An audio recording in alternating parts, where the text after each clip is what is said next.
ಜ್ಞಾನಪೂರ್ಣ ಜಗಂಜ್ಯೋತಿ ನಿರ್ಮಲವಾದ ಮನವೇ ಕರ್ಪೂರದಾರತಿ. ಜ್ಞಾನಪೂರ್ಣ ಜಗಂಜ್ಯೋತಿ ನಿರ್ಮಲವಾದ ಮನವೇ ಕರ್ಪೂರದಾರತಿ. ಅನುದಿನ ಗುರುವಿನೊಳನು ಗೂಡಿ ಭಕ್ತಿಯಲಿ, ಅನುದಿನ ಗುರುವಿನೊಳನು ಗೂಡಿ ಭಕ್ತಿಯಲಿ, ಜನನ ಮರಣ ರಹಿತ ಜಂಗಮಕ್ಕೆ ಬೆಳಗಿರಿ.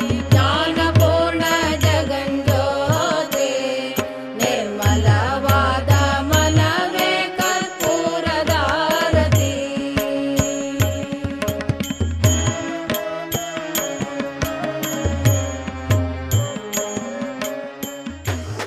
If there is a excessive water near the root zone, ಅತಿ ಹೆಚ್ಚು ನೀರು ಕೊಟ್ಟಾಗ ಬೇರ್ಗಳನ್ನ ಸಾಯಿಸುವಂತ ವ್ಯವಸ್ಥೆ ಆಗೋಗ್ತದೆ ಅಥವಾ ಬೇರ್ಗಳು ಸಾಯುತ್ತೆ. if you will not take the furrow or trench, if you will not dig the furrow or trench, नाली नहीं निकालते हैं, ನೀವು ಈ ರೀತಿಯಾದಂಥ ಟ್ರಂಚ್ಗಳನ್ನ ಮಾಡದೇ ಇದ್ರೆ तो ये वाटर यही रहेगा, वापस नहीं रहेगा. ಬೇರುಗಳು ಎರಡು ಗಿಡಗಳ ಮಧ್ಯೆ ಈ ತರ ನೀವು ನಾಲೆಗಳನ್ನ ಮಾಡಿದಾಗ ನೀರು ಆಚೆ ಬರ್ತದೆ, ಇಲ್ಲಿ ಅವಾಗ ವಾಪಸ ಸೃಷ್ಟಿ ಆಗ್ತದೆ. But when you take the furrow, furrow means क्या बोलते हैं आप नाली को? दो पौधों के बीच में नाली निकालते हैं पानी देने के लिए, क्या बोलते हैं? ಕಾಲುವೆ ಕಾಲುವೆ ಕಾಲುವೆ कालवे कालवे कालवे कालवे. Yeah. When you dig the kalwa, furrow, and because it is a deep 1.5 feet, under the great pressure of the gravitational force, this moisture is coming immediately in the lower, in the trench, and wapsa will be maintained automatically. ಎರಡು ಗಿಡಗಳ ಮಧ್ಯೆ ನೀವು ಒಂದು trench ಅಥವಾ ಕಾಲುವೆಯನ್ನು ತೆಗೆದಾಗ ಗುರುತ್ವಾಕರ್ಷಣೆಯ ಕಾರ್ಯದಿಂದ ಇಲ್ಲಿ ಬಂದಂತ ಹೆಚ್ಚಾದ ನೀರು ನಮ್ಮ ಕಾಲುವೆ ಒಳಗಡೆ ಬರ್ತದೆ, ಬಸಿ ಕಾಲುವೆ ಒಳಗಡೆ ಬರ್ತದೆ. Because water always flow from upper altitude to lower altitude. ಯಾಕಂದ್ರೆ ನೀರು ಮೇಲಿಂದ ಕೆಳಗೆ ಹರಿಯಬೇಕು. So this is the upper altitude and this is lower. ಇದು ಎತ್ತರದಲ್ಲಿದೆ, ದಿಣ್ಣೆಯಲ್ಲಿದೆ, ಇದು ತಗ್ಗಲ್ಲಿದೆ. ಹಾಗಾಗಿ ಯಥೇಚ್ಛವಾದ ಅಥವಾ ಹೆಚ್ಚಾದಂತ ನೀರು ಮತ್ತೆ ಕಾಲುವೆಗೆ ಇಳ್ಕೋತದೆ. So excessive water will come in the nali, kalve, and wapsa will be maintained. ಈ ಕಾಲುವೆಗಳನ್ನ ಮಾಡೋದ್ರಿಂದ ಹೆಚ್ಚಾದಂತ ನೀರು ಮತ್ತೆ ಕಾಲುವೆಗೆ ಬಸಿ ಇಳ್ಕೊಂಡು ಇಲ್ಲಿ ವಾಪಸ ಇಲ್ಲಿ ಸೃಷ್ಟಿ ಆಗ್ತದೆ. That means kalve system is the best system. ಹಾಗಂದ್ರೆ ಯಾವಾಗಲೂ ಎರಡು ಗಿಡಗಳ ಮಧ್ಯೆ ಕಾಲುವೆ ಮಾಡುವಂಥದ್ದು ಅತಿ ಹೆಚ್ಚು ಸೂಕ್ತವಾಗಿರುವಂತ ವ್ಯವಸ್ಥೆ. But surface water is totally wrong. ಹಂಗಂದ್ರೆ ಹರಿ ನೀರಾವರಿ ಅಥವಾ ಫ್ಲಡ್ ಇರಿಗೇಷನ್ ಇರೋದು ಅದು ದೊಡ್ಡ ತಪ್ಪು. Kumbha snanam to the root. Flood irrigation ಮಾಡಿದ್ರೆ ಅಥವಾ ಕಾಲುವೆಯಲ್ಲಿ ಹರಿಸಿದ್ರೆ No drip at all, no drip. First preference should be given to the furrow irrigation and second sprinkler. ಮೊದಲನೇದು ಈ ಬಸಿ ಕಾಲುವೆ ಪದ್ಧತಿ, ಎರಡನೇದು ತುಂತುರು ನೀರಾವರಿ ಪದ್ಧತಿ. To maintain continuous wapsa near the root zone. ನಿರಂತರವಾಗಿ ವಾಪಸವನ್ನ ನಮ್ಮ ಬೇರುಗಳ ಸುತ್ತ ಕಾಪಾಡಿಕೊಳ್ಳಿಕ್ಕೆ, To maintain continuous wapsa near the root zone,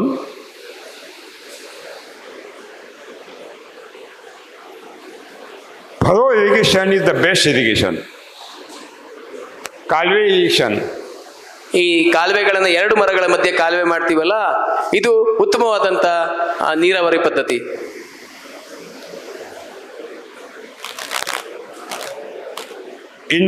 Now I am writing the syllabus 6,000 page. ನಾ ಇವಾಗ ಹೋಗಿ ಹೊಸದಾಗಿ ಪಠ್ಯವನ್ನ ಬರಿತಾ ಇದ್ದೀನಿ, 6,000 ಪುಟಗಳದ್ದು. In English, Hindi and Marathi. English, Marathi ಮತ್ತು ಹಿಂದಿಯಲ್ಲಿ. And translation is going on in Kannada, Tamil, Telugu and Malayalam also. Kannada, Telugu ಮತ್ತು ಮಲಯಾಳಂ ಭಾಷೆಗಳಲ್ಲಿ ಅನುವಾದ ಕೂಡ ಆಗ್ತಾ ಇದೆ. In those books, I have given the total scientific data about drip irrigation, furrow irrigation and sprinkler irrigation. ಆ ಪುಸ್ತಕದಲ್ಲಿ ಇಂಚಿಂಚು ಮಾಹಿತಿಗಳನ್ನು ನಮ್ಮ ಹನಿ ನೀರಾವರಿ ಪದ್ಧತಿ, ತುಂತುರು ನೀರಾವರಿ ಪದ್ಧತಿ ಮತ್ತು ಕಾಲುವೆ ನೀರಾವರಿ ಪದ್ಧತಿಗಳ ಬಗ್ಗೆ ವಿವರವಾಗಿ ಬರೆದಿದ್ದೇನೆ. Okay. Second priority should be given to sprinkler irrigation, Fawara. ಮೊದಲನೇದು ಕಾಲುವೆ ಆದರೆ ಎರಡನೇದು ನಮ್ಮ ತುಂತುರು ನೀರಾವರಿ ಪದ್ಧತಿ ಅಥವಾ ಸ್ಪ್ರಿಂಕ್ಲರ್ ಇರಿಗೇಷನ್ ಸಿಸ್ಟಮ್. क्या बोलते उसको? ತುಂತುರು ನೀರಾವರಿ. तुत्तुर. ತುಂತುರು.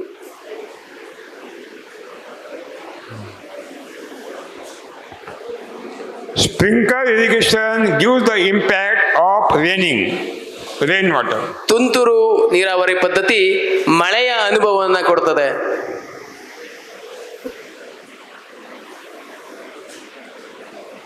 By means of sprinkler, WAPSA is maintained continuously. ತುಂತುರು ನೀರಾವರಿಯನ್ನು ಕೊಡೋದರ ಮುಖಾಂತರ ವಾಪ್ಸವನ್ನ ನಿರಂತರವಾಗಿ ಅಲ್ಲಿ ಉಳಿಸ್ಕೊಂಡು ಹೋಗ್ಬೋದು.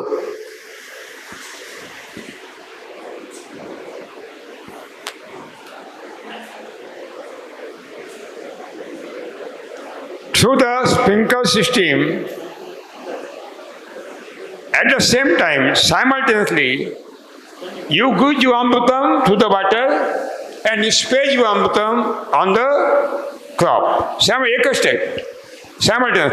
ನಮ್ಮ ತುಂತುರು ನೀರಾವರಿ ಪದ್ಧತಿಯಲ್ಲಿ ಏಕಕಾಲದಲ್ಲಿ ಎರಡು ಕೆಲಸ ಆಗ್ತದೆ. ಒಂದು ಜೀವಾಮೃತವನ್ನ ಬೇರಿಗೆ ಕೊಡುವಂಥದ್ದು ಮತ್ತೆ ಗಿಡಗಳ ಮೇಲೆ ಸಿಂಪಡಣೆ ಆಗುವಂಥ ಕೆಲಸ ಎರಡು ಏಕಕಾಲದಲ್ಲಿ ಆಗೋದ್ರಿಂದ ನಿಮಗೆ ತುಂತುರು ನೀರಾವರಿ ಪದ್ಧತಿ ಇದಕ್ಕೆ ಸೂಕ್ತವಾಗಿ ಕಾಣಿಸ್ತಾ ಇದೆ. ये समझ में आ गया मुद्दा? ಅರ್ಥ ಆಗ್ತಿದ್ಯಾ ಹೇಳ್ತಿರೋದು? ಅರ್ಥ ಆಗ್ತಿದ್ಯಾ? Okay. But in drip, we have to give the water, again you have to spray, again second effort. ಆದರೆ ಹನಿ ನೀರಾವರಿ ಪದ್ಧತಿಯಲ್ಲಿ ನೀವು ನೀರಾವರಿ ಕೊಡುವ ಅಥವಾ ನೀರು ಕೊಡುವಾಗ ಒಂದ್ಸಲ ಮಾಡಬೇಕು, ಮತ್ತೆ ಗಿಡಗಳಿಗೆ ಸಿಂಪಡಣೆ ಇನ್ನೊಂದ್ಸಲಕ್ಕೆ ಮಾಡಬೇಕು. ಕೆಲಸ ದುಪ್ಪಟ್ಟಾಗ್ತದೆ ಅಲ್ಲಿ. Labor is not giving up a level. ಇವತ್ತು ಅತಿ ಹೆಚ್ಚು ಬೆಲೆ ಬಾಳುವಂತ ವಸ್ತು ನಮ್ಮ ವ್ಯವಸಾಯದಲ್ಲಿ ಅಂದ್ರೆ ನಮ್ಮ ಕೃಷಿ ಕಾರ್ಮಿಕ. Sprinkler is the best. ಹಾಗಾಗಿ ತುಂತುರು ನೀರಾವರಿನೇ ಯೋಗ್ಯ ಅನ್ನಿಸ್ತಾ ಇದೆ. Rain gun pipe is the best. ಈಗ ರೈನ್ ಪೈಪ್ ಅಂತ ಹೇಳಿ ಹೊಸದಾಗಿ ಬಂದಿದೆ, ಅದು ಕೂಡ ಉತ್ತಮವಾಗಿ ಕಾಣಿಸ್ತದೆ. ರೈನ್ ಪೈಪ್ ಅಂತ ಏನ್ ಕರಿತಾ ಇದೀವಲ್ಲ ಇವತ್ತು ನೀರಾವರಿ ಪದ್ಧತಿಯಲ್ಲಿ, ಅದು ಕೂಡ ಉತ್ತಮವಾಗಿ ಕಾಣಿಸ್ತಾ ಇದೆ. Second,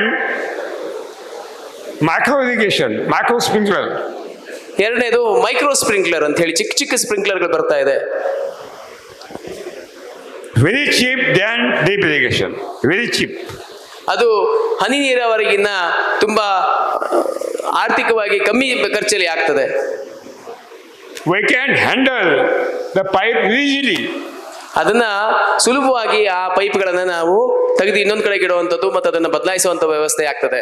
You can replace the pipe easily. ಅದನ್ನ ಬೇಗ ಬದಲಾಯಿಸಬಹುದು ಕೂಡ.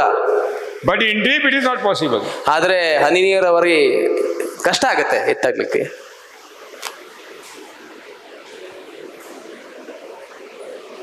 तो समझ में आ गया? ಅರ್ಥ ಆಗ್ತಿದ್ಯಾ? Write down. ಬರ್ಕೊಳ್ಳಿ. When the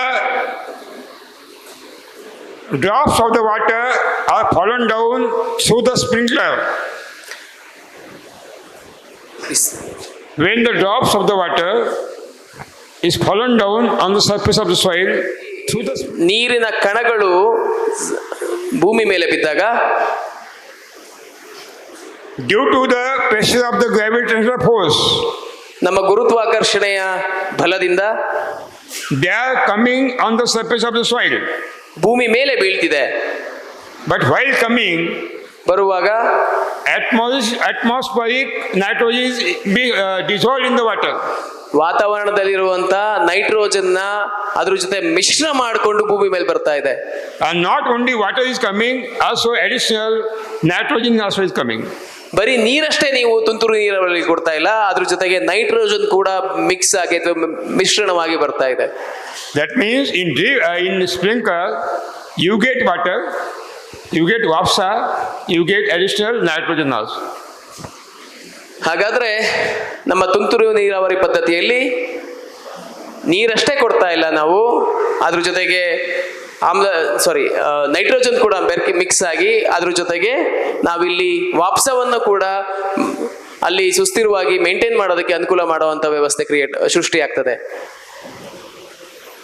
If you have deep irrigation or sprinkler,